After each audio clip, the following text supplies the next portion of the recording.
नमस्कार, मी वैद्य स्वप्नील वाणी।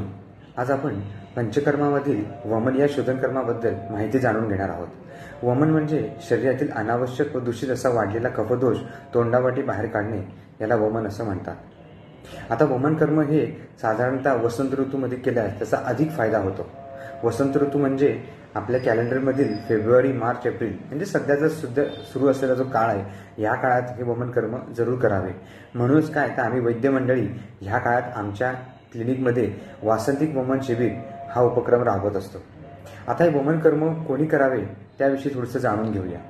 त्वचेचे विकार असणं, त्वचेवर गांधी उठणं, त्वचेवर खाज उठणं, पुरळ उठणं, निरनिराळ्या प्रकारच्या ॲलर्जी, अँटीहिस्टॅमिनिक गोळ्या घेऊन सुद्धा तुमची ॲलर्जी जात नाहीये, अशा पेशंटने जरूर वमन कर्म करून घ्यावे।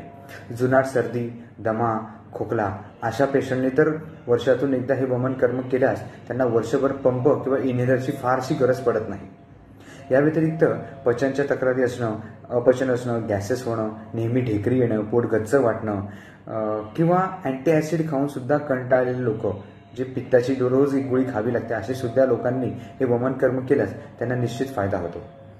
या व्यतिरिक्त स्त्रीरोगामधील विचार केल्यास स्त्रियांच्या पायीच्या तक्रारी, PCOD सारखा आजार किंवा स्त्री पुरुष जेव्हा दोन्ही पेशंट आमच्याकडे वंध्यत्वाच्या केसेस घेऊन येतात, त्यावेळेस गर्भसंस्काराचा एक पार्ट म्हणून आम्ही त्यांच्या स्त्रीबीज आणि पुरुषबीज दोघांची शुद्धी करण्यासाठी वमन कर्म हे जरूर करून घेत असतो।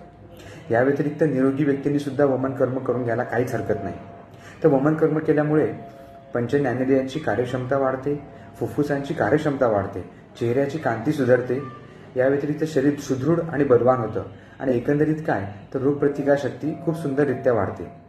तेव्हा आपल्या जवळपासच्या वैद्याकडे जाऊन या पंचकर्म उपकर्माबद्दल माहिती करून घ्या आणि आम्ही आमच्या पेशंटला हेच सांगत असतो की पंचकर्म करा आणि निरोगी राहा।